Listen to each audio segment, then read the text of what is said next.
galerinha do Humanas Sem Fronteiras. Aqui quem fala é o professor Carlos Jackson.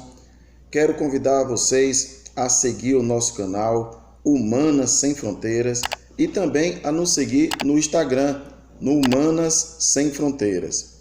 Meus queridos, hoje trabalhando aqui uma temática da sociologia, quero chamar a atenção de vocês para compreender, refletir, conversarmos um pouco aqui sobre a indústria cultural.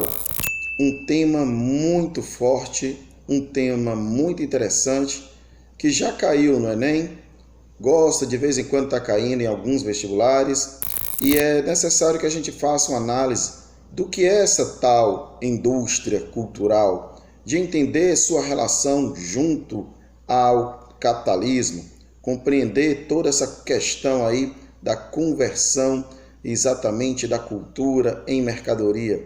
Portanto, convido a vocês a vir com a gente do Humanas Sem Fronteiras para compreendermos aqui hoje a indústria cultural.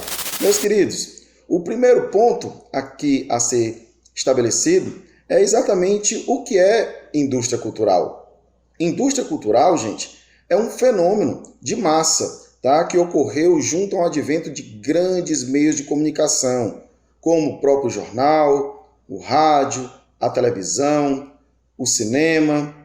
Essa indústria cultural, ela se refere a uma imposição junto aos modismos, aos gostos, aos padrões de consumo para a população, através da propaganda, de estilos de programas, de informações em âmbito geral.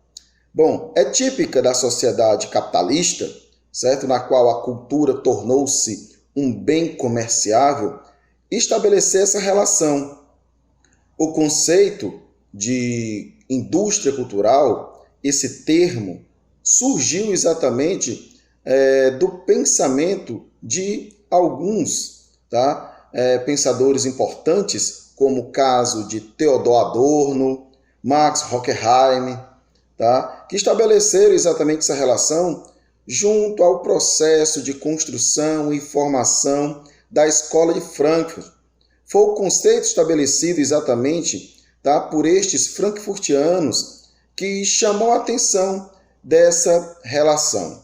E aí, entendemos que esse conceito de indústria cultural, na década de 40, Theodor Adorno e Max Horkheim criaram exatamente este conceito, Essa indústria cultural seria exatamente uma produção da cultura em mercadoria, uma conversão dessa cultura em mercadoria, e a partir daí a gente começa a entender que no capítulo da obra Dialética do Esclarecimento, Theodor Adorno e Max Horkheim estabelece esse termo, certo, da indústria cultural. O mercado das massas impõe o mesmo esquema de organização e planejamento administrativo, junto às produções em série aos produtos e materiais da cultura, de uma forma simbólica. Revistas, programas radiofônicos, filmes, músicas, produzidos pela indústria cultural como produtos fabricados em série, como automóveis, por exemplo, já que poderíamos aqui lembrar do modelo fordista, padronizado, organizado, dentro daquela produção em série. E dentro desse fato, ao lembrarmos exatamente da obra Dialética do Esclarecimento, que foi publicada em 1947, pós-Segunda Guerra Mundial, e eu chamo a atenção de vocês para isso, para entender que a grande maioria dos frankfurtianos eram de origem judaica, e que Theodor Adorno e Max Horkheim, dentro dessa vivência, dentro dessa construção, eles vão vivenciar aquele momento da Alemanha em ascensão junto ao governo de Hitler. E por conta disso, a Dialética do Esclarecimento, que é publicada em 1947, ela estabelecia uma crítica também à razão iluminista, Uma crítica à relação de controle e assimilação dos indivíduos junto a um sistema social dominante, vivenciado. o Theodor Adorno e o Max Horkheim, de certa forma, batem em cima daquela relação do esclarecimento vivenciado pelos iluministas. Tá? E dentro dessas questões, a gente vai começar a entender que o Horkheim e o Adorno, eles passam a denunciar a morte da razão crítica e a desesperança em relação à possibilidade de transformação da realidade social. Tendo em vista que a produção de Adorno e Horkheim, junto a esse termo da indústria cultural, batendo de frente a essa concepção racionalista, a essa relação junto à razão, me faz lembrar exatamente de Immanuel Kant, tá? Filósofo, tá? Immanuel Kant, que dentro do que se desenvolveu junto à filosofia do esclarecimento, o Kant ele define a palavra esclarecimento como a saída do homem de sua menoridade, ou seja, como a incapacidade do homem de fazer o uso do seu próprio entendimento. Permanecer na menoridade seria a escolha de não pensar, a covardia, a preguiça, o comodismo, que levaria o homem a permanecer na área de conforto, na zona de conforto. É cômodo, tá? Que existam pessoas e objetos que, de certa forma, façam tudo e tomem decisões em nosso lugar. Isso é a menoridade. É nesse comodismo, é nessa relação onde o homem se encontraria. Então, Kant, mais uma vez, ele define a palavra esclarecimento como a saída do homem de sua menoridade, ou seja, com a incapacidade do homem de fazer uso do seu próprio entendimento. E aí, pensando exatamente na dialética do esclarecimento, essa dialética ela vai estabelecer uma crítica a essa razão iluminista e controladora da assimilação dos indivíduos ao sistema social dominante.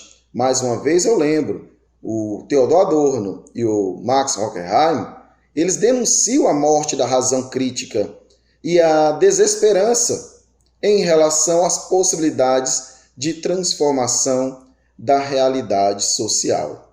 Sendo assim, queridos, quando entendemos o conceito fundamental, por exemplo, da indústria cultural, entendemos que a produção artística que deveria ser guiada pelo espírito humano, livre, acaba condenando a obtenção de lucro. Nesse sentido, a arte é uma mercadoria que é produzida em uma grande indústria cultural. Assim, dentro de uma relação mais sociológica, compreendemos a formação de um conceito ligado à cultura de massa, dentro de uma proporção mais sociológica, uma cultura destinada ao povo, que não reflete e pensa com o objetivo de alcançar o maior número de pessoas. Sendo assim, desse modo, acaba possuindo um caráter irreflexível. O povo, a massa, consome cultura como se fosse um produto, como se fosse uma mercadoria. E dentro dessas questões, nós observamos exatamente esses conceitos fundamentais. A indústria cultural, que deveria ser guiada pelo espírito humano livre, acaba condenando a obtenção do lucro. E essa cultura de massa destinada ao povo, que não reflete e pensa como objetivo de alcançar o maior número de pessoas. Sendo assim, gente, entendemos que o paradigma conceitual, crítico e radical, junto ao conceito de indústria cultural, se destina à análise crítica da produção e bens simbólicos em uma escala industrial.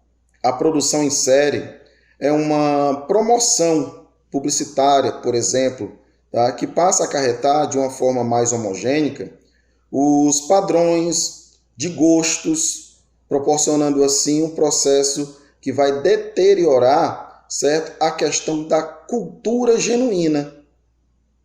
Uma forma de estabelecer a relação junto à racionalidade técnica, tá? Que havia subordinado, por exemplo, os fatos da cultura a um princípio de série, a um padrão, a um processo de massificação.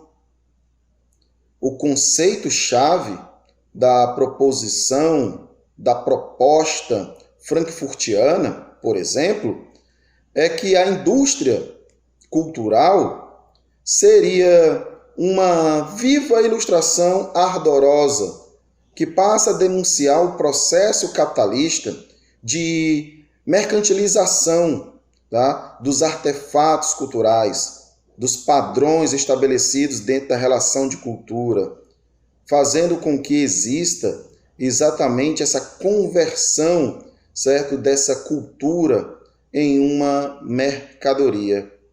Então, quando observamos diretamente essa relação, entendemos que a indústria cultural é um termo difundido pelo Theodor Adorno e o Max Horkheim, na tentativa de designar, tá, a indústria da diversão vulgar, certo? Vinculada à televisão, ao rádio, às revistas, aos jornais, à música, à propaganda, ao cinema. Através da indústria cultural e da diversão, se obteria uma forma homogênea dos comportamentos, dos padrões e da massificação das pessoas. A falta de uma perspectiva, por exemplo, de transformação social, levou Theodor Adorno a se refugiar dentro de uma teoria estética, por entender, certo, que o campo da arte é o único reduto autêntico da razão, de uma forma emancipatória e da crítica à opressão social.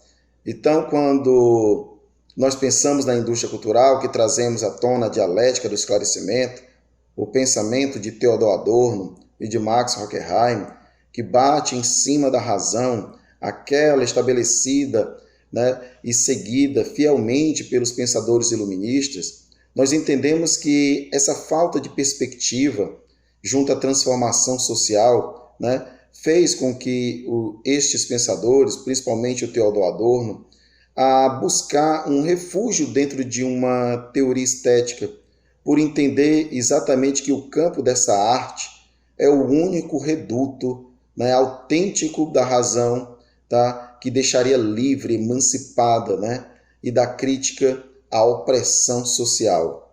Então, dentro do que entendemos como teorias, técnicas da comunicação, a cultura de massa seria toda a cultura produzida para as massas.